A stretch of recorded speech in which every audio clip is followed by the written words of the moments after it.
Welcome to The Real Market with Chris Rising, the only podcast that brings the real estate conference panel to your headphones. You'll hear from superstars from every realm of commercial real estate, the biggest brokers, the most well-known architects, the largest investors, and the most visionary developers. We'll learn what they do, how they do it, and what drives their success. We'll discuss the latest trends across regional markets, capital flows, both national and global, and we'll explore technology's role in shaping all of them. We'll take a clear-eyed look at where we've been, where we are now, and what's to come. Real conversations, real experts, real insights. This is The Real Market.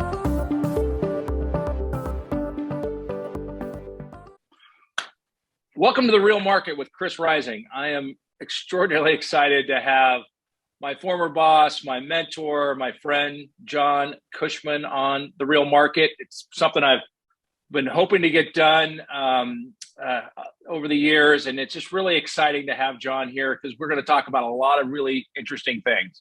So I think that what this format's going to go, we're going to do this over 3 episodes, and we're going to start today talking about John and how he got started in life, his childhood, the experiences in his life leading up through college, and then through his first stint at Cushman Wakefield. So, John, thank you for being here on The Real Market.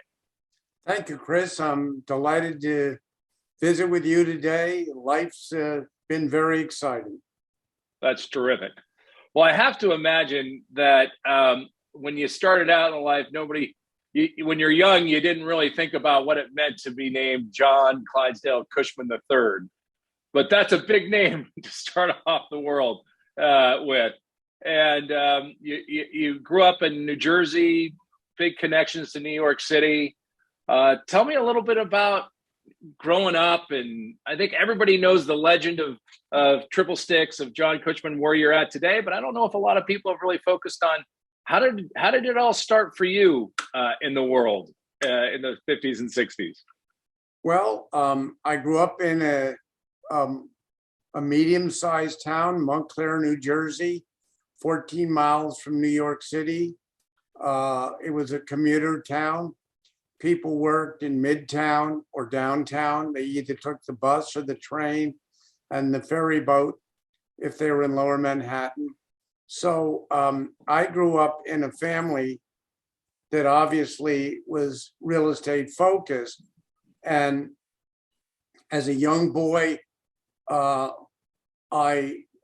was always sort of focused on entrepreneurial activity. And as it relates to real estate, I mean, I was a young boy who figured out how to take care of the family chores and make money shoveling snow, raking leaves, cutting lawns. And all those instincts that I had when I was a young boy have really stayed with me my whole career. I've always been interested in innovation and how to dare to be different and how to take risks. And growing up, we had a close-knit family.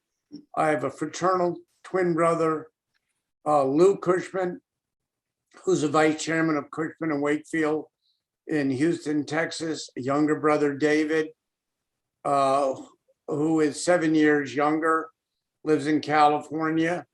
David is retired from business. My twin brother, Lou, is still involved and has done everything you can possibly do in real estate in Houston. It was a close-knit family. I didn't grow up in what I thought was a wealthy family. I thought we were okay. We lived in a house, on a nice house, not a big house, on a quiet street.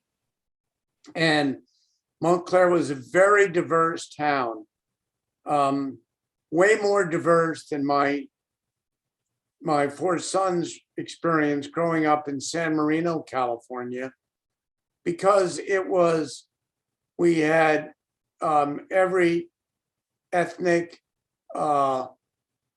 situation in Montclair.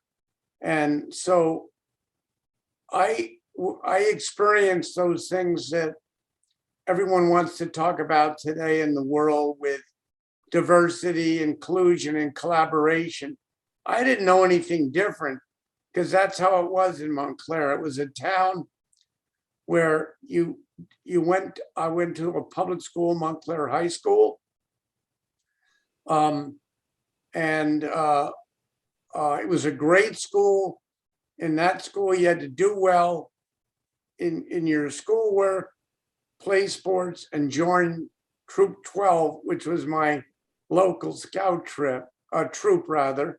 And so I participated in sports. My twin brother Lou was a better student. He was a better athlete, but I figured out how to stay in the game. And we were very close and are still close.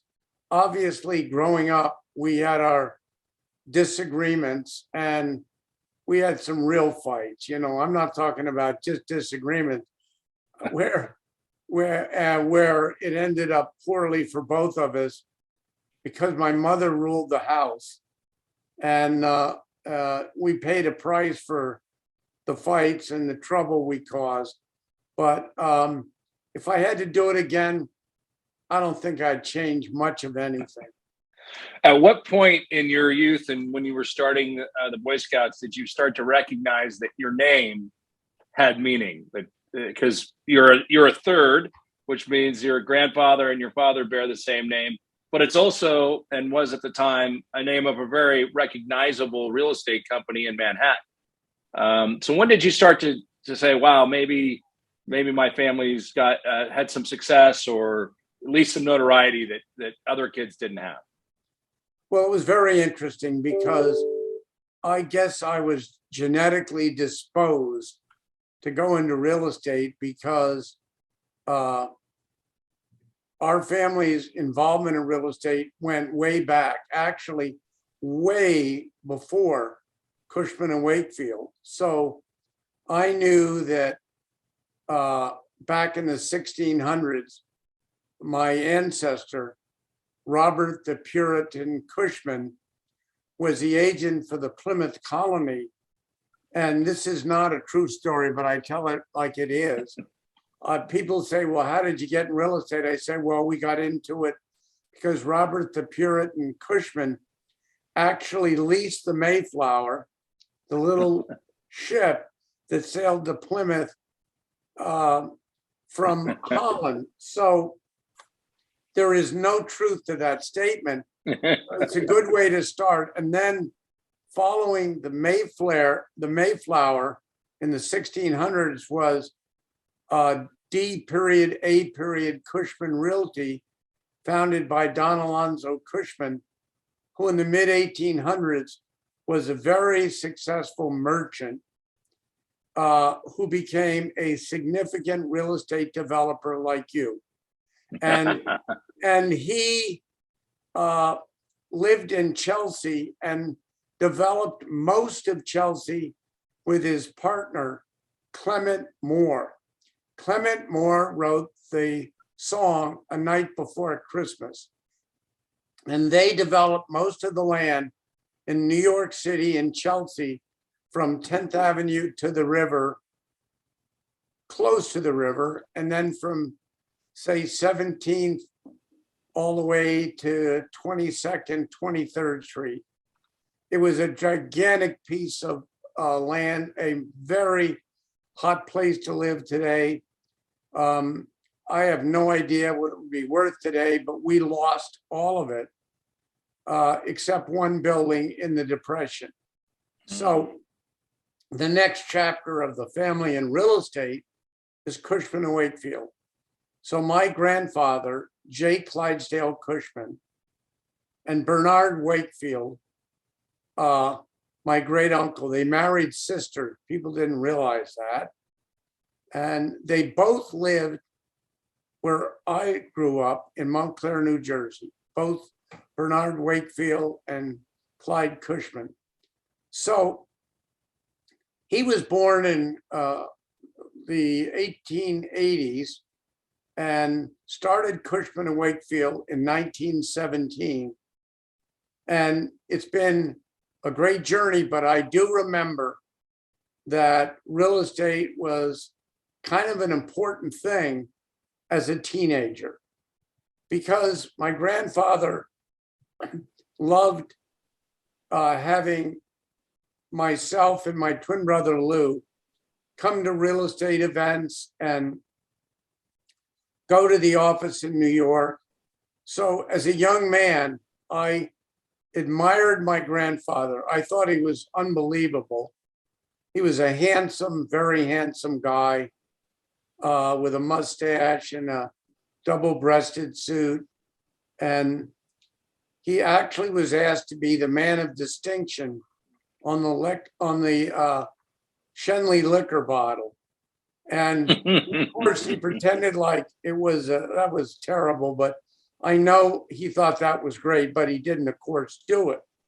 So at an early age, before I was out of high school, I'd been to 9 national conventions of BOMA, Building Owners and Managers Association, and he was the international president. Wow. Worldwide. So we would have family gatherings all the time at my grandfather's house. And I always thought he was just extraordinary. He had, he lived like a head of state. He wasn't as wealthy as the way he lived, not by a long shot, but my guess is Cushman and Wakefield paid for everything. And so he had chauffeurs and butlers and maids and cooks. And it was always a great experience to go there on Thanksgiving, Easter, every holiday, because I lived in Montclair, New Jersey, grew up there. He lived in Upper Montclair. So it was maybe 10 minutes, and it was a great town. And I knew that Cushman and Wakefield was a company of great credibility and substance. And I did, at an early age, think maybe I would like to do what my grandfather did, but not what my father did, because my father didn't have he didn't like his job at Cushman and Wakefield. He was in charge of all the management. And today, of course, that's a big deal because Cushman and Wakefield manages 4.1 billion square feet across the world, every product type. And my father was in charge of management, but he never liked the company. He disliked immensely the CEO. He owned 25% because my grandfather died in 1955. And my father hated going to work. He lived to play golf. He was very bright, but he wasn't a marketing guy at all. My mother ran the family, and my mother was the entrepreneur. John, the kind of some of the legendary stories about your grandfather had to do with the United Nations, and one of my favorite books is the Zeckendorf book about his autobiography, and they talk about putting together the land for the United Nations. Can you give us any stories on how? Because that certainly took deal making that I know you possess, but very few people probably at the time to put together those parcels in New York City for the United Nations. Well, that was a very large and to this day important transaction. I wasn't aware of that actually until I read about it. When I joined the firm, I read about all the history, but he was very involved in that. He also had a significant involvement in the Seagram's building, one of the most iconic buildings in New York at 375 Park Avenue. The one big difference between my grandfather and my father and me is that my grandfather loved building management. And I never really cared for it that much.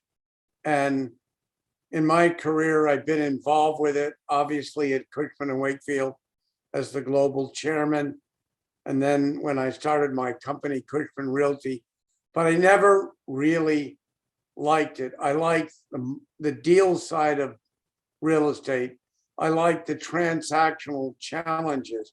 So for me, I grew up at the dinner table. We talk about real estate. My father would rather talk about golf, but and my mother was really an entrepreneur and ran the family. And golf, real estate was early a part of my life, way earlier than most people. I was pretty sure that I might like to be involved somehow at Cushman and Wakefield doing something involving selling. Well, part of your youth, I know, also dealt with the important role that the Boy Scouts played. And I've said this many times that some of the most impressive people I know were Eagle Scouts and the discipline that it takes to achieve that rank. And I know in your life, you felt the Boy Scouts were really important. You've donated significantly to the organization. You've been a leader as they've tried to get through all the issues that came up. But here, as you look at it, where you sit today in your life, what would you say about Troop 12 and the and all the influence and all the? You had some really spectacular leaders there. Maybe tell us a little bit about Troop 12 and the influence that had in your life. Well, as a young boy growing up, I said you had to do well in school at Montclair High School, play sports, and join Troop 12. I didn't know anything about Scouts, and I joined. And when I joined, I was pretty small. And my twin brother Lou was a lot bigger than me. It bothered me a lot that I was so little, and I didn't think I'd ever get bigger. But I joined Troop 12, and the Scoutmaster was by far one of the most important people in my life. He was a Scoutmaster of the troop for 50 years. He had every award you could get in the world with the Boy Scouts of America. We had quite a troop. Buzz Aldrin, the astronaut, the first person to land on the moon, was in my troop. Robert Trent Jones Jr. was the patrol leader of the SEAL Patrol, and I was the assistant patrol leader. Reese L. Jones, the golf architect, was in my troop. Many of those people that I grew up with in scouting are still close friends of mine to this day. Very close friend. Scouting has had a very big impact on my life. I've learned a great deal about leadership, teamwork, and so on. It's in a rough mode right now. And I've had every job in the Boy Scouts. I was the chairman of the Los Angeles Area Council, and that was a wonderful experience. I didn't want the job. I was just active in my troop, and they eventually asked me to join the board. And then I've never been on a board where I wasn't committed, totally committed and caring about the mission. So I went from the Troop 12 and as a young boy to LA when my sons were ready to go into Scouts. They're all Eagle Scouts. I'm an Eagle Scout. My twin brother's an Eagle Scout. I have three grandsons that are Eagle Scouts, two girls, granddaughters that are going to be Eagle Scouts in the next 12 months. So scouting's been a big part of our life. And I went from the LA Area Council to be president of the Western region.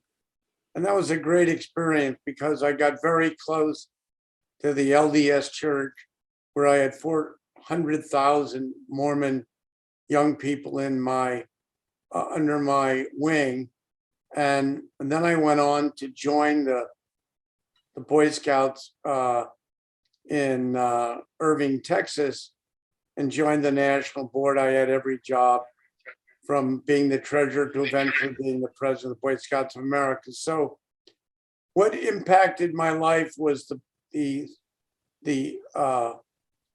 Scouts' commitment to doing the right thing, doing a good turn daily, being respectful, the Scout oath and the Scout law. I can repeat every aspect of the Scout oath and law. And I always like to have fun with people. And I ask them about how many points in the compass, and they say 4, north, east, south, and west. I say, no, there's 36 points. How about if you tell me what they are? And of course, I love to do that just for conversation. So scouting has been very important. Now it's a very difficult situation as the bankruptcy continues to unfold. Yeah. Well, I know that I've been fortunate to have, I was not an Eagle Scout. I took the sports early, but I've been around it, and I've watched, partly when I worked for you, watched your dedication to it. And as I said, some of the most impressive people I know are Eagle Scouts. So as you were going through that process, you get to be an Eagle Scout in high school.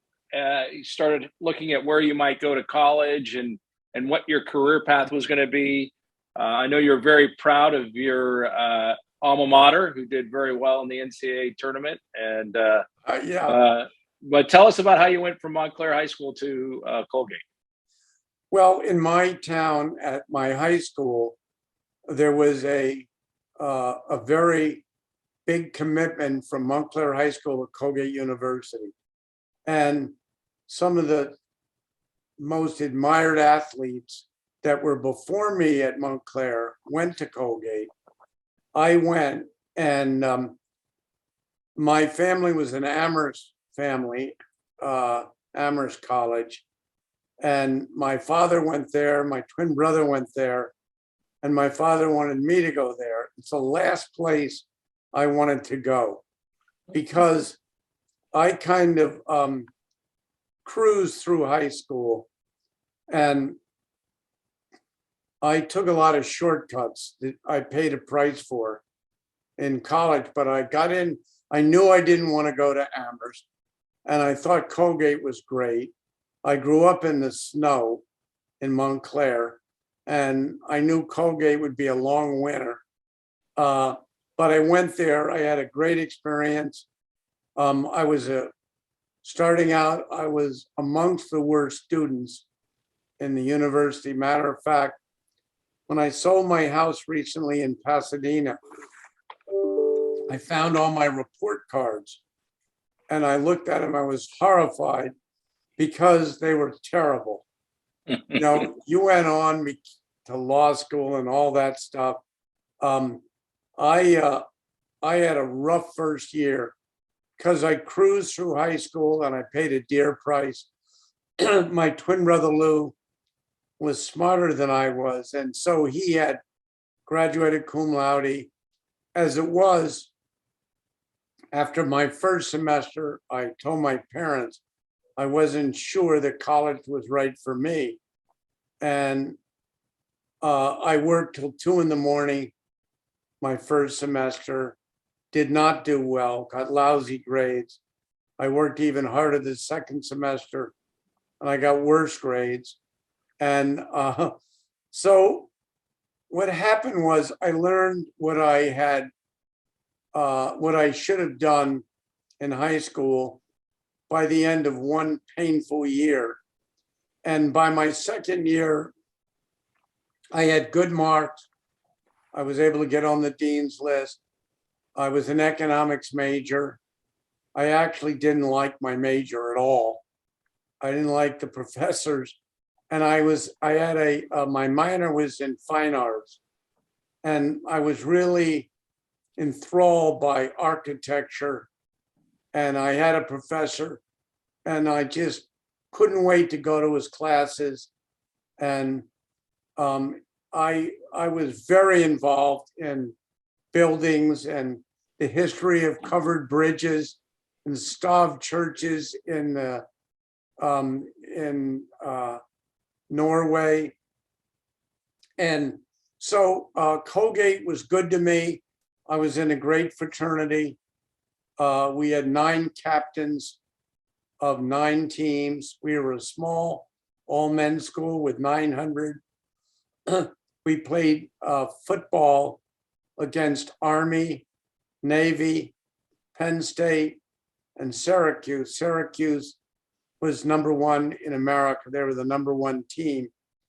And I used to tell people they had more people in the band than we had in the school. That wasn't true, but I was trying to make a point.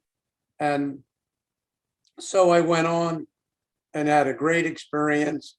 I've been close to my college classmates and fraternity brothers. I meet with them every year. I was in Florida for the last 3 days for a guy who was one of my fraternity brothers for a celebration of life. Sadly, he died of Agent Orange fighting in Vietnam. But we've been very close. I was then asked to join the board of trustees after I got out of Colgate. And I was the youngest trustee, and the school was founded in 1819. And I was on the board 13 years. I missed only 1 meeting in 13 years. And it had a very big impact on me. I believe in education. I believe if we're lucky enough in life to do well, we have an obligation to give back. And I've done that all my life. Yes, you have, John. And it's some of the things you've done is been very vocal. You've had your name on buildings, but I've also watched you do a lot of things that no one will ever know, and being generous to people. And so I take that lesson from you as well. Let me ask you this. So when you were in your later years of college, when did it start coming together that you wanted to go to C&W? I don't want to go totally into the beginning of C&W because there's a trip to Cuba I want to cover, but when you were in college, when you were taking your econ classes, did you start to say, okay, I can transfer this into a career in real estate at Cushman and Wakefield, or were there other steps in the road before you decided to do that? Well, I had a roommate for 3 years at Colgate who I just left in Fort Myers, Florida 2 days ago. And we were there for this celebration of life.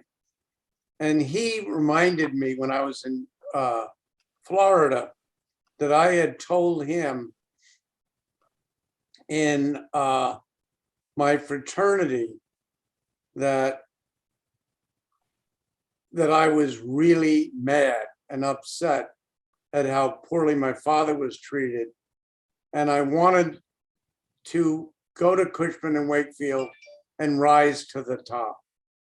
I had no right to say that, but that's how I felt because I watched my father get pummeled. And so I didn't really know, because of any educational or academic part of my life, that I wanted to go into real estate and wanted to go to Cushman and Wakefield. But I did know, I absolutely knew, because those years when I was at Colgate, I saw how unhappy my father was and how distraught he was about his career. I don't think if he looked back on it, he would have had much to say that he was proud of. I was proud of him, but he disliked immensely the CEO.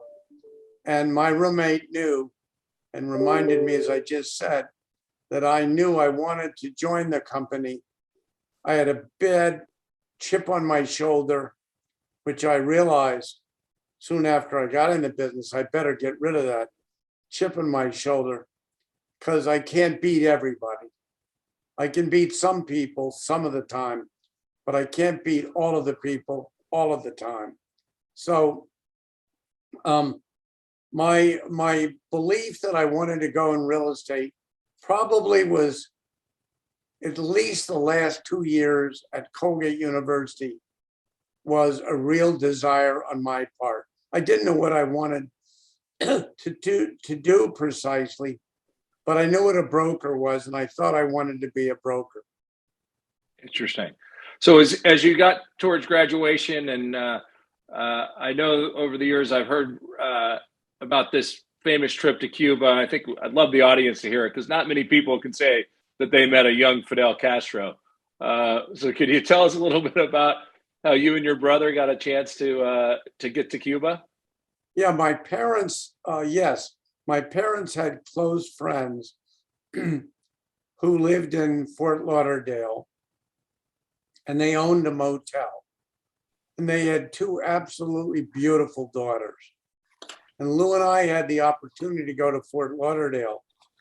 And we had driven down, and we were with these gals and had lots of fun. And before I left home for Florida in high school, at the end of our high school, in my senior year, my father said, "Go have a great time, get it out of your system, and don't do anything stupid like go to Cuba." And I didn't think anything of it when he said it. But Fort Lauderdale was this great place. And after we'd been on the beach 10 days or whatever, I said to Lou, "What do you think Dad meant about that?" I said, "Let's just look into it." And we found out for $27, we could buy a round trip ticket to Havana, Cuba. So we went. We didn't have any money to speak of, hardly anything. And we were in a low-end living place, really low-end. But we knew we wouldn't meet interesting people there.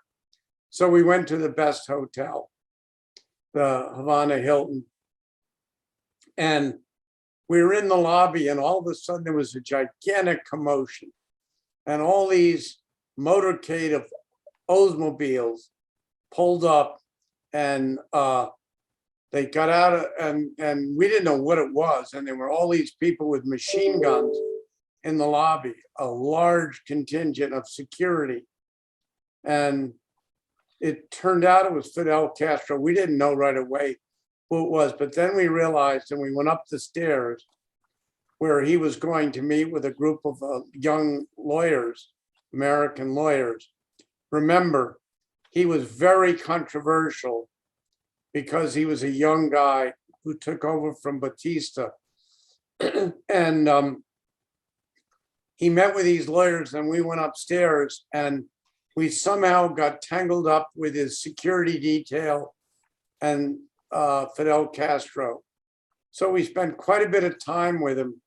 He was hungry, so we were in the kitchen, and this was a big deal for the cooks, and the security details would literally reach into a big pot and pull out a chicken and eat it, a chicken leg, and eat the leg right there. And somebody wanted to get a picture. One of Fidel Castro's people wanted to get a picture with us, with my twin brother Lou and myself. So we had lots of pictures with Fidel Castro, who put his arms around both of us. And it was, and then we had pictures. Then the guards wanted to get in, the security detail wanted to get in the pictures. So we had lots of pictures, and it was a fantastic experience. We managed to be able, my brother Lou was better than I was, but I took Spanish in high school and college, and we were able to converse. He could speak English, but it was a fascinating experience. And of course, when we got back to Florida, we called my parents, and they couldn't believe it. They were excited. They forgot they said it was a bad idea. And the picture ended up on the front page of the Montclair Times, which was the local paper, a big picture on the front page. And I still have the pictures. And so everybody asked us about it. And as it was, it impacted my life negatively because after I got out of college, I had to go in the military and I wanted to go in Army intelligence. And that thing was a bit of a problem. And I needed to get in the service quickly because I was subject to the draft and I was low number, soon to be target. So I tried to get in Army intelligence. I eventually would have got a clearance, but by then to get in Army intelligence, but by then I had joined the US Coast Guard. And so the Fidel Castro story, I've been asked 1,000 times about what really happened. It was quite an experience. It was a vivid memory to this day for me. Oh, that's terrific. Well, when you went to the Coast Guard, were you were full-time in the Coast Guard? At what point were you able to start your career, and how did the one thing to say you want to go to Cushman Wakefield and do all these things? How did you ultimately go from the Coast Guard to getting hired at Cushman Wakefield? Well, before all of that, I left Colgate. I graduated from Colgate. Wonderful experience. I then went immediately to my twin brother Lou's graduation at Amherst. But I had a job because I had a fraternity brother whose father was the president of M.W. Kellogg Espanola. And they were a big contractor, global contractor.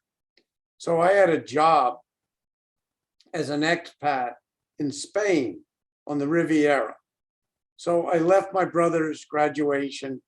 I flew to Madrid, then flew to Malaga, Spain. And I had my roommate in Spain, father was the president. So we went together and we had a fantastic life. If I could relive that, I would put everything on pause and go back. It was amongst the best experience I ever had. I worked in Malaga, Spain, and I lived in Torremolinos. We were expats, so we're the lowest paid expats, but $1 went a very long way in Spain. And we had a black car and a driver and a Spanish paper. And I said to my roommate, this isn't that great a deal. We're not going to meet any women with this black car. And so we got rid of the car and I bought a motorcycle, which I realized was, it was exciting for a brief period of my life. Then I realized how dangerous it was. But we had a great life. We looked out on under the water. I could see Gibraltar. I was north of Gibraltar and looked out towards Africa. And it was really exciting. That's when the Riviera was wild. It wasn't built up, and every night I'd go out to dinner at about 11 o'clock and I'd come home from work. I worked 6 days a week and I'd come home and I'd go to the beach, and it was an embarrassing situation because when I left home, I had grown up and my mother did our laundry and she wrote Cushman in the back of all my boxer shorts and t-shirts. So when I took my motorcycle after work, I'd have to go down from the mountaintops, high up rather, down to the beach, and I'd go by the square. We had 2 maids, my roommate and I did. We'd never cleaned our room in 4 years in college, but we had 2 maids. And I was so embarrassed because I'd go by the square down by the beach where they had a fountain, and the maids were cleaning my boxer shorts and pounding them with rocks. That's how they clean them, with rocks. And I'd go to the beach and swim, come home and go to bed, and then get up to go to dinner and have fun. And then I'd go every morning early to work on the motorcycle to Malaga, Spain. And then what happened is I had this job that was, I didn't know anything about my job, but I was in charge of a cement mixer. I had 17 people, Portuguese, Spanish, all these very low paid but wonderful people. And I was in charge of the cement mixer. And I had 17 guys on my crew. And my job was to make sure when they put aggregate and water, they actually added the cement. Because if you didn't have cement, the thing was going to fall down. So I would pour the foundations, and then I would test on every pour of the cement. I would test it at 7 days, 14, 21, and 28 days with a compression machine and record for the engineers whether the pour was acceptable. And I realized when I had left home, my father said, a little bit like the story about Cuba. He said, I know you got to get this out of your system. And he said, don't do anything stupid, like go to Africa. Well, I never gave any consideration until one day on the job. One of my employees was Portuguese. And he said, you know what? When you're done this job, you ought to go to Angola and go with my brother, who's a game warden in Angola. So I said, wow, that sounds like pretty interesting. So I sent my money that I'd earned as an expat, Angola, and my next chapter of my life was going to Africa, which was an incredible experience. How many shots did you have to get back then to go to Africa? I didn't have to get any, but what happened is I left Malaga, flew to Lisbon, Portugal, and Interpol wouldn't let me go on a ship to Angola because it was a war zone. It was a terrible war. And the Mukabali natives were eating people, and it was very bad. So I was 22 years old, and they couldn't figure out why this young guy, you know, I was sunburned, and they couldn't figure out what this young guy was going to do in Africa. And so they wouldn't let me out of Lisbon. Eventually they held me up for 3 weeks. Then I got on a ship from Lisbon to Luanda, Portugal, was 3,500 miles. And I was 1,000 miles, I think, south of the equator. And because I'd run out of money, I had sort of a bad experience because the only ticket I could afford to buy was fourth class steerage. So I was below the waterline. There were no portholes. I was below the portholes. And I was in a cabin with 11 people, terrible ventilation, and a rooster. And I knew I didn't have any, I had one set of good clothes. And I realized this was going to be a long 3 weeks if I had to live down there. So I learned how to sneak up to first class. And I met really great people. And it was a more interesting trip because the president of Portugal was named Admiral Mauricio Tomas, I think it was. And he was on board. So we had warships who would accompany us from time to time in fighter jets. So it was really exciting. And I went to Africa, and when I got there, I had to go from Mosamade's way south of the equator into the bush, 400, maybe a very long distance, 400 plus miles, maybe even 1,000. And there I was supposed to meet the game warden. I never met him. I'd gone all this distance. I said, what am I going to do? So I met a mechanic and a dentist, and they invited me to go on a safari, which is what I wanted to do. And I was gone for a long time, months. And my share of the trip was $40. That was my share of ammunition. Wow. And we didn't, all we had was a gigantic jug, maybe 3 feet high, with like woven in a basket full of cheap, lousy wine.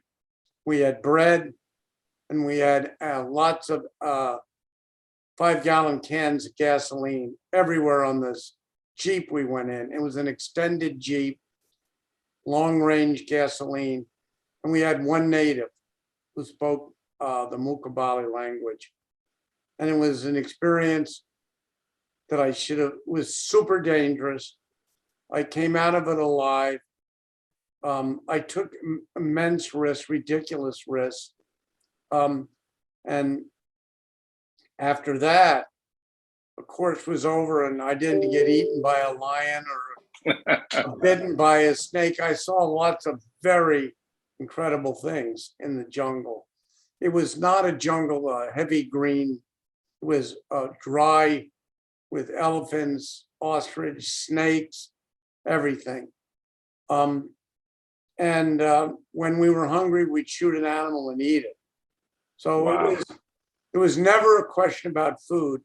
There were birds you could shoot, guinea to eat, and it was pretty exciting. I came home, and first thing I did is I went to a wedding of a great friend of mine on the day that John F. Kennedy was killed. So it was a very difficult situation. And I met my wife, Jeannie, and she didn't know what to make of me because she thought I was not telling the truth about having lived in the jungle. And because I went immediately from there to this wedding, and then I joined Cushman Wakefield in 1963. And that was the beginning of of course, my father was still there, but being pushed out. And he was a very angry man, and I was angry. And I got over that because as I said, I had to get over it. But that's how I started at Cushman and Wakefield. So in 1963, you started at Cushman Wakefield. Did you go through the process to get a sales license, broker's license? I mean, did you start with the sweeping the floors at Cushman and Wakefield? What was when you came in? What was the role? Well, I had one job previously in New York. To the chagrin of my grandfather, I was an elevator operator in the local 32B J Union. And I was an elevator operator at 521 Fifth Avenue, which was right next to the office that I started in. They had a connecting lobby. My first job was 529 Fifth. And it's next door is where I started my career as an elevator operator. And that was incredibly, I couldn't believe how well paid it was to be in the union. So I had a great experience. I mean, not a career experience, but I met Larry Silverstein. He rode my elevator every day. And I knew Larry, who's still active in real estate in New York, very still active. And Los Angeles, the owner of U.S. Bank Tower. You bet. And so when I started at Cushman and Wakefield, no, I wasn't a broker. I took the license, which was a ridiculous license, like California. It was all about selling houses and selling residential real estate. So I passed that, and I was assigned to the, because I was the most junior member on the floor, on the 5th floor at 529 5th. And I reported theoretically to a senior vice president, and I was in a row of desks, and there was me, a guy behind me, and then a secretary who ran the roost. She was in charge. And then across me was another row of 3 people.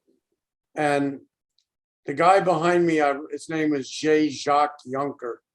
And I ended up working my first job at 51 Madison Avenue. Now it's a great location at the New York Light Building. Nobody at the company would work there. It was Park Avenue South then. Now it's very fashionable. It was the headquarters of New York Life, a beautiful building. And Cushman and Wakefield was the leasing agent. I didn't know anything. I had no training. Nobody taught me what to do. I learned by making immense mistakes every day.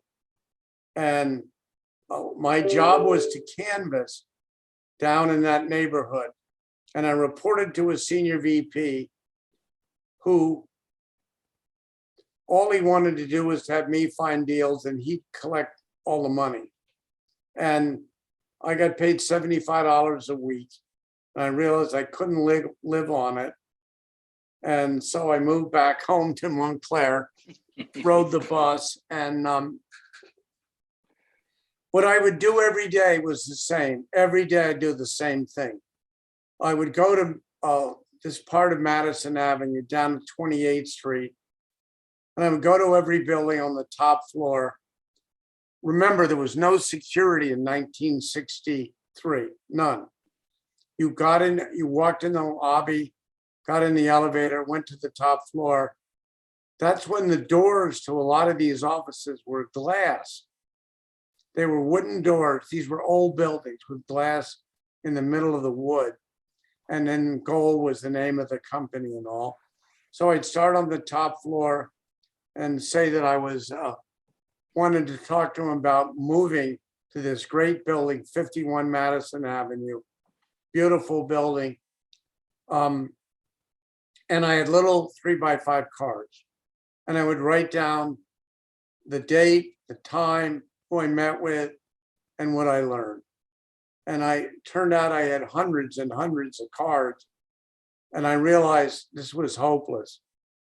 And what I would do is I would call on, I would try to get past the receptionist to meet the president or the general manager or whoever ran the office.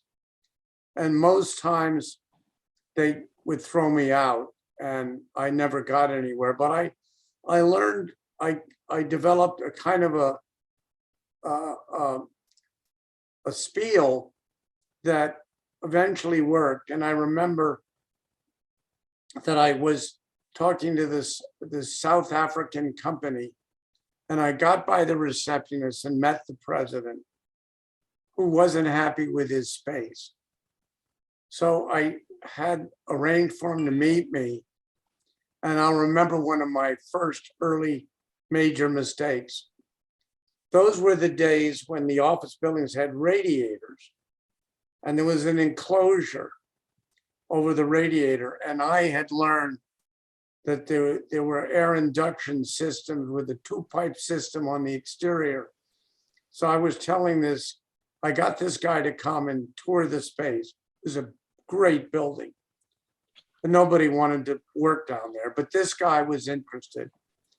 And I told him all about the air conditioning system.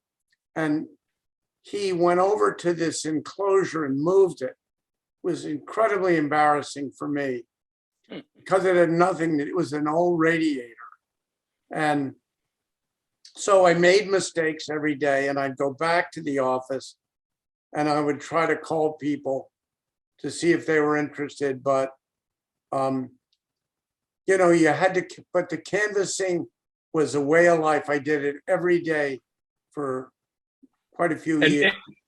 And back then, were you only doing it to try to bring tenants to your building, or could you then also find tenants that you could represent and take them to other buildings?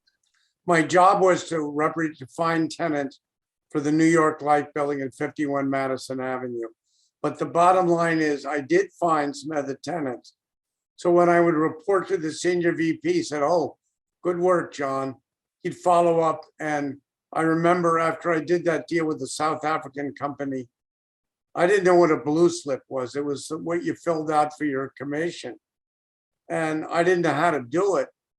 So a friend of mine helped me fill it out. And then I went in where it had to put the splits. And he put down 90% for himself, 10 for me. And I didn't know whether that was good or bad. And when I told my friend who helped me fill it out, he said, "You just got hosed. You can't believe it." So I learned it was a very competitive environment in New York. So when I found tenants who wanted to move somewhere else, I didn't know how to do it, but I learned, and I learned quickly.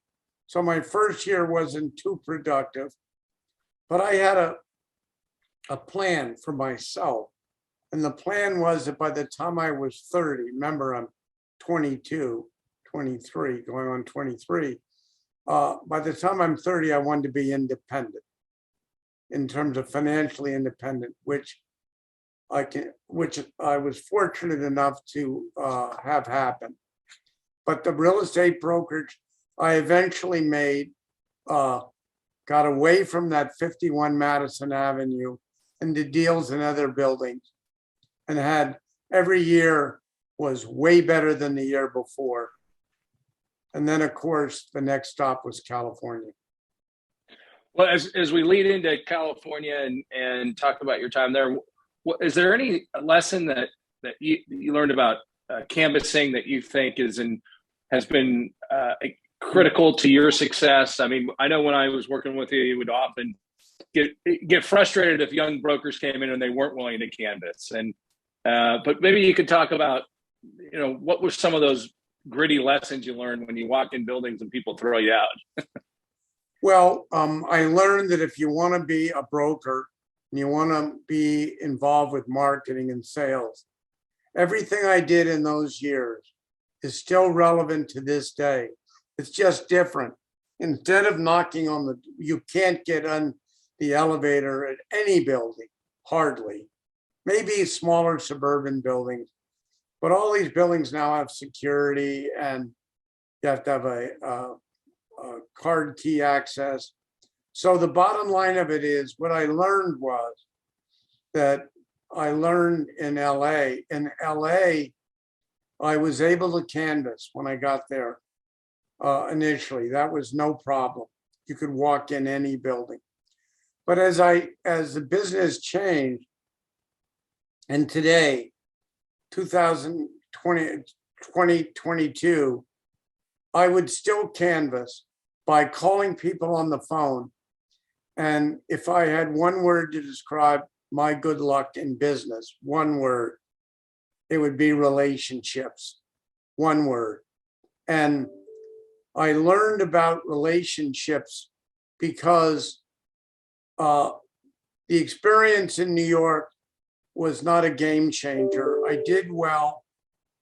I had the experience with the military, which was really fantastic. I love the Coast Guard. But what I learned about marketing, I would still do to this day. I would just do it in a different format. I would call somebody. If I wanted to get to a company, I would study the company. I would read the SEC filings. I would read their proxy, their 10K, the 10Q, and the annual reports. I made some really good money in my life by doing that. And so to this day, I would, if I had to see a company and I didn't know the company, I would study the board of directors, and I would usually be able to figure out a way in that way. And if I didn't, I'd figure out who is their bank, who is their accounting firm, who is their law firm, and then who are their clients. And I would say the success rate on that process was north of 90%. You could always figure out a way in if you took those steps. And so you know it because you and I worked hand in hand for quite a few years.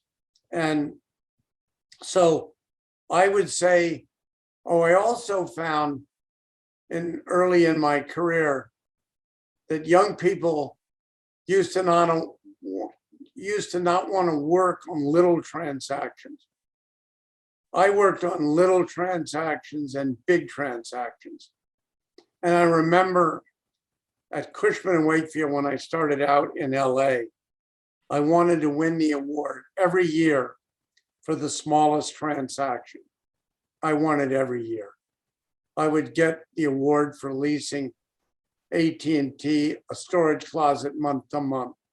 But I remember talking to the other brokers when I got to California, and I had a chance to represent the Ford Foundation. It was 5,000 feet.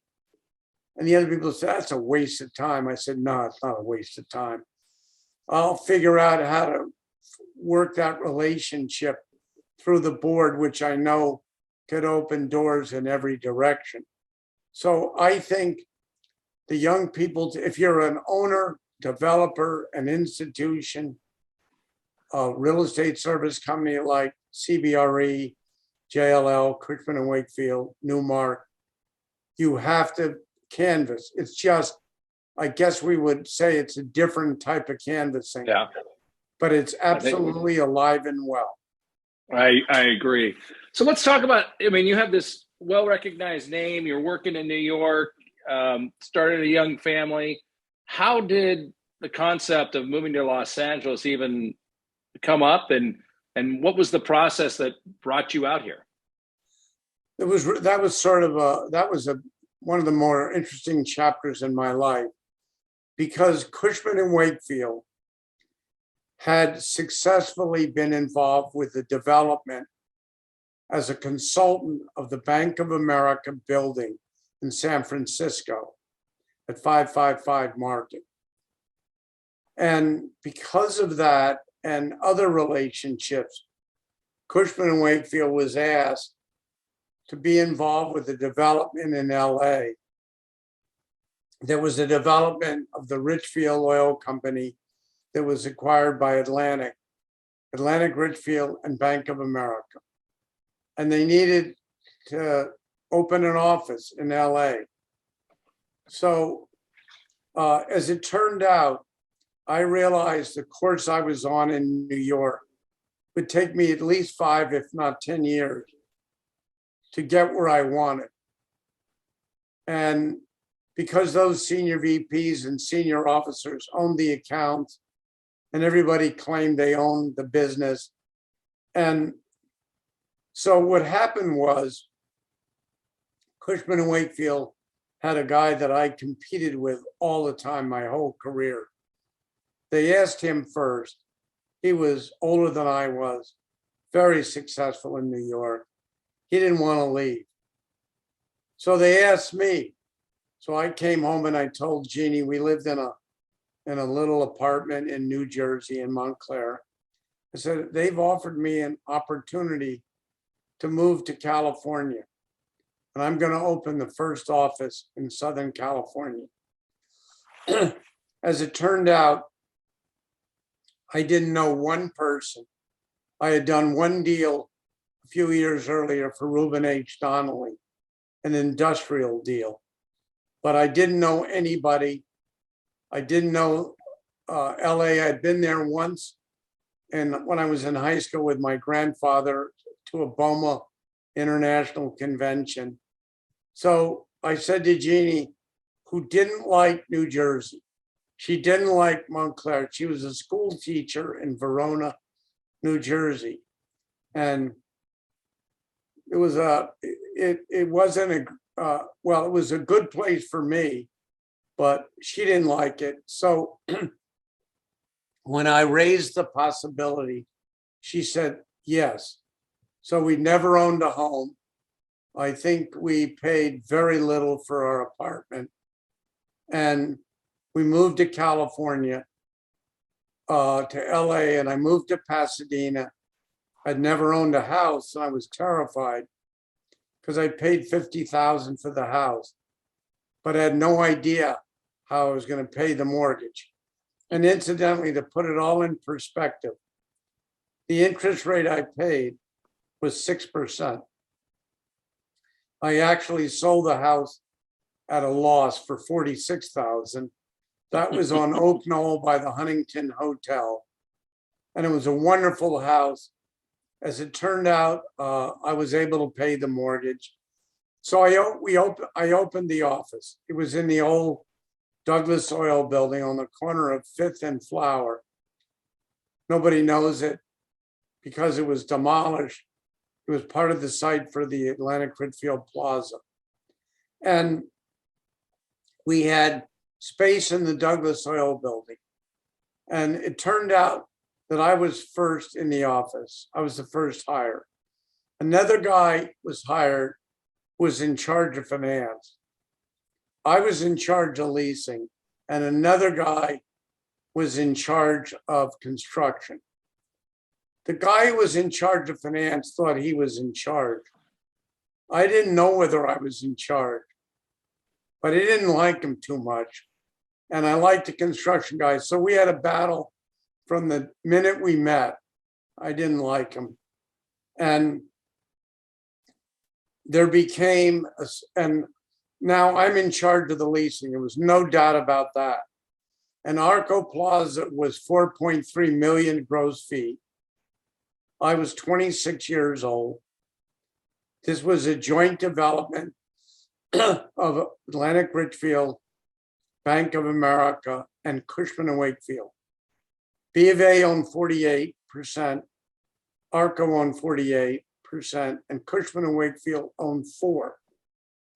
Cushman Wakefield was the leasing agent. That was my responsibility. The managing agent, which of course was years away, and the developer. We were the actual developer. The construction guy was a good guy.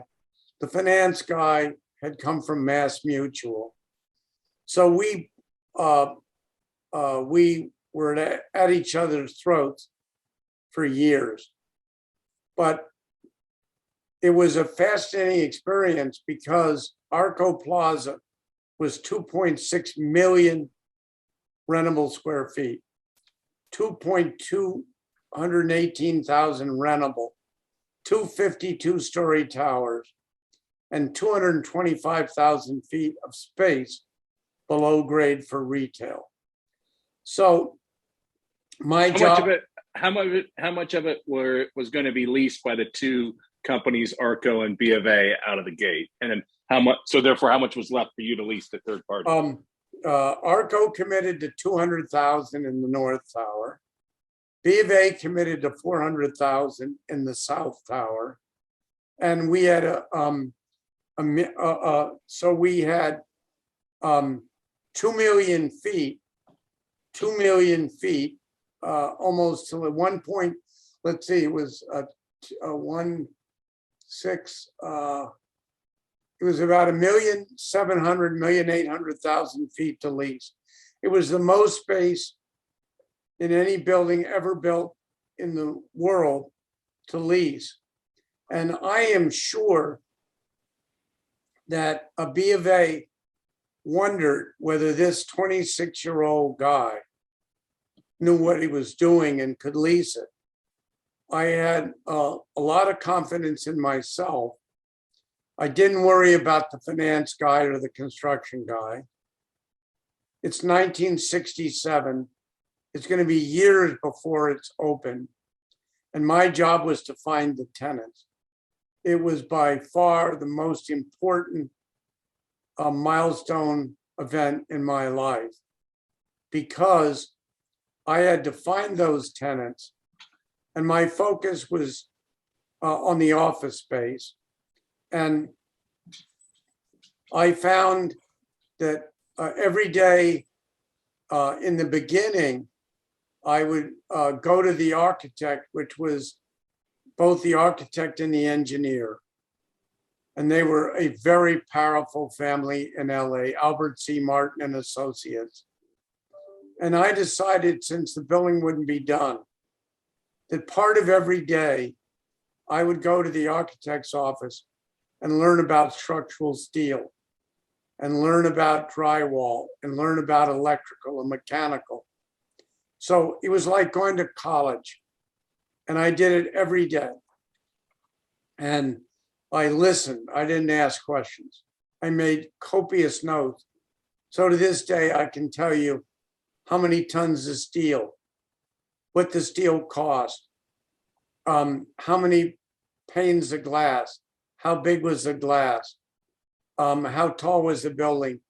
And so it was a great experience. And what I would do is I would go every day. I had to go to Bank of America, and the Southern California office was on Spring Street. And I would walk from my office in the Douglas Oil Building to Spring Street and meet with 2 executive vice presidents and a senior VP. I learned so much from these people, and they had a dramatic positive impact on my career, because as the biggest bank in the world, they could open any door.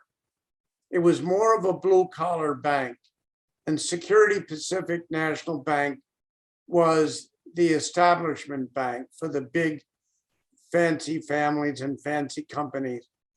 But B of A, because they were the biggest bank, could open any door. And I would walk and I would meet with these people, including the chairman of the board. His name was Louis E. Lundborg, when he was in town.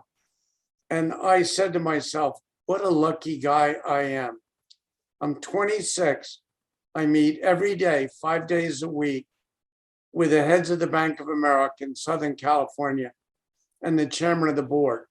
Every one of them became my friends and helped me and introduced me to people where to this day I couldn't open that door, but they opened it.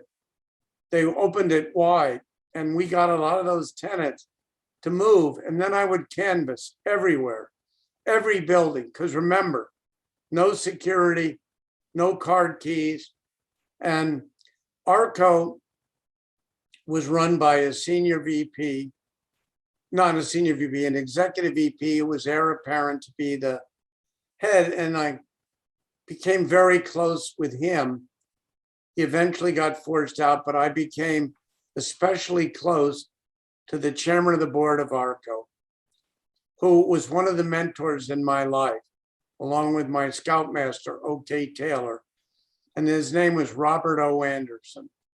He was the CEO of ARCO, was the most important company in Southern California. And he had a senior officer named Paul Snyder. And I worked, well, in the early days, I worked with the ARCO representatives, and I'd meet with them, and it was a company that owned the project called Flower Street Limited. And until 71, when we were done, I met with them all the time, every week. And when it was done, of course, we had to demolish the Douglas Oil Building. Then I moved to 612 South Flower, which is now a multifamily. Then I moved to 615 South Flower. Then I moved to the 22nd floor of the North Tower of ARCO Plaza. And I was with Cushman and Wakefield, and eventually took on other responsibilities. Well, as you were looking at Los Angeles at that time, just to put it in perspective for people, at that time, 67, the Union Bank building on the freeway was built, but and maybe 333 South Hope, but your project was the most talked about, I'm sure ridiculed by some because of so much empty space, sat right between the Jonathan Club and the California Club. I mean, this was a big time assignment that you took on. Did that cause blowback back in New York when people started to see some success? And how did it change the relationship with the headquarters office in New York City to what you were doing here in Los Angeles? It caused tremendous blowback with one individual. And as it was immensely wonderful experience for me, because between Bank of America and Arco, I met everyone. And AC Martin got sponsored me to join the Jonathan Club. They also then sponsored me to join the California Club, and they sponsored me to join Annandale Golf Club in Pasadena. So I was pretty well anchored because of that great relationship with the Martin family. And we had so much success with Arco Plaza that it was a big deal. And I shared the commissions with a senior VP in New York and the CEO, who liked me a lot, but that was the one my father did not like. And he got to like me, and he liked pitting me against that guy in New York who disliked me immensely. So because it was so successful and we made so much money, remember, when we opened, we were also managing the project. And that was a big deal. So it was the most looked at deal in the world, not just LA or New York. There was nothing that big in New York. The biggest building in New York was the Pan Am building. And the Pan Am building was now MetLife building at 200 Park. And it had 2,420,000 feet. And it had about 1 million. And we had more space to lease than they had in that building. And Cushman Wakefield was the agent for that building as well. But the blowback was serious. So this guy tried to sow bad things about me in New York. The CEO loved it. The company made a lot of money. And because I was doing well, that guy that started out in the finance side in LA, I jumped over him, and I jumped over the construction guy. I was absolute number one. And then I was given responsibility for 60% of all the offices Cushman and Wakefield had in America. And I had that responsibility until they decided that I needed to go to the Harvard Business School and get polished up. And if I was going to be considered to be president, remember the guy in New York, the one broker, and we competed for decades against each other. And I was able to deal with him, but it was never friendly. And so they sent me to Harvard, and I was in a class with 162 people. And remember now, the Rockefeller family owns this. There's a few steps between when I started my career in Rockefeller. It went Rockefeller, RCA, Mitsubishi, and then the Italians, and then of course now Texas Pacific, Ontario Teachers, and PAG in Asia. So they sent me to Harvard. I was the youngest guy in a class of 162. 2 women, and I think 3 or 4 generals. That's when Harvard tolerated the military. after a while, no chance. But it was a great experience. And Cushman and Wakefield to this day doesn't know how great it was for me, because they had to pay my salary, pay Harvard a lot of money, pay my bonus. And when I came home, I wasn't polished and I quit. I quit. I went to Harvard in 77. I quit in April, on April Fool's 78. Yeah. And that was the beginning of another chapter. But I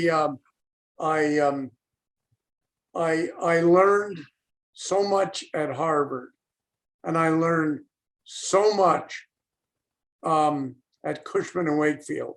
So every one of these chapters in my life was a significant climb on the learning curve. That's terrific. We're going to go in the second episode talking about Cushman Realty Corporation, which started on April 1st, 78. But as we wrap up here, this has been such an engaging conversation, but I know that our listeners, a lot of young brokers who are at companies now that seem like old names, but you and I know they're not, CBRE and Newmark and C&W and JLL. But there was, back in the day, there was Coldwell Banker out here. The one to end this episode, I'd love for you to tell the audience, what was your favorite deal that you did up until 1978? What was the either career defining or something that you took on the California brokerage firm on and won? What was your favorite deal in those years? Well, Chris, there were actually a lot of favorite deals.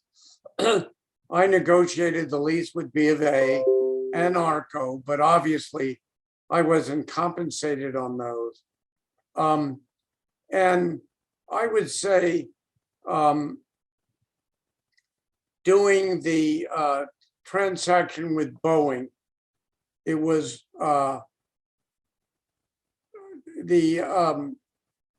won't get into Merrill Lynch because that was a Cushman Realty, but Boeing was right on the edge between Cushman and Wakefield and Cushman Realty. So I would say it was not the biggest lease of my life, but there were a lot of favorites. And I would say the Boeing lease, moving the world headquarters from Seattle and looking at multiple cities in America to Chicago, would have been one. It was a huge transaction. And then I forgot to mention that I owned a winery that I've been in the business for 50 years. It has not been a good business, but I've been in it. And because of that, I met a lot of interesting people, because the guy that ran ARCO on the ARCO Plaza transaction was named Louis M. Reen. He was heir apparent to become the CEO of ARCO. He got crosswise with Robert O. Anderson and was fired. He bought a few thousand acres in the San Ynez Valley. And he called me up after he had been terminated and said, "John, you ought to invest in this new venture of mine." So I said, "Well, what is it going to be about?" He said, "Well, I want you to buy a vineyard." So I had done well at Cushman and Wakefield. I had the money. I told Jeannie we're the luckiest people in the world, because the venture eventually went into vertical integration. And on the board of Zaca Mesa Winery, which today I own 100%, was the CEO of TRW. It was a fabulous company that no young people know about today because it's gone. And it was the chairman of Amoco in Chicago, gigantic energy company, and the president of the Standard Oil Company in Cleveland. So to answer your question, I met the president of Standard Oil, and at a board meeting of the winery, he told me about this problem they were having in Cleveland. So I said, wait a minute, let me understand. So he gave me the name of a guy to call named Webb Allspaw in Cleveland. I called him up and I got my first assignment to lease them just under 500,000 feet with Shorenstein in San Francisco. Then he said, you know, we're having a problem in Cleveland. Maybe you could help. So I was retained by the board of directors as a young guy by the Standard Oil Company. And I assembled the land through various cloak and dagger entities, and then negotiated a lease with Tom Klutznick out of Chicago, Miller Davis and Klutznick, and negotiated a transaction for 1 million feet. So that was a big deal. But there were so many big deals. I represented ARCO in Dallas for 1,100,000 feet at Thanksgiving Square. Then I represented, so there's I guess there's so many stories of transactions that are vivid in my mind to this day. Well, we're going to talk a lot more about some of those transactions when we cover the Cushman Realty years, Cushman Realty Corporation, which I was fortunate enough to work with you there, and then in our last episode we'll go through how you did, quote unquote, slow down, which you didn't at all when you sold the Cushman Wakefield in the last 20 years or so doing that. But this has been such a great opportunity to talk with you, John. I think our audience is going to be awed by some of these stories, and hopefully it'll give us enough time. We'll get together in another week or so, and we'll put together the Cushman Realty years, and then we'll end with the C&W years. But John, thanks for your time. This has been fantastic. Thanks, Chris, for a great discussion with you. Thank you. Awesome. We'll talk to you soon, John. Thanks. Thank you. And please don't forget to follow us. We'd really appreciate it if you subscribe to the podcast. You can do that on Apple iTunes or any of the other podcasting services. It's The Real Market with Chris Rising. And follow us on Twitter at Chris Rising or at RisingRP. And please follow our blog, chrisrising.com or risingrp.com. Thanks so much. This episode of The Real Market is brought to you by Rising Investor Platform. The platform provides accredited investors with exclusive real estate investment opportunities on a deal-by-deal basis across various asset classes, including office, industrial, hospitality, multifamily, and data. The platform also provides an inside look at deals in our pipeline while giving investors the chance to indicate interest before it's too late. We recently funded our acquisition of 9320 Telstar, a mixed-use office industrial property in El Monte, California, using our investor platform. To learn more about how accredited investors can join the Rising Investor Platform, please visit risinginvestorplatform.com.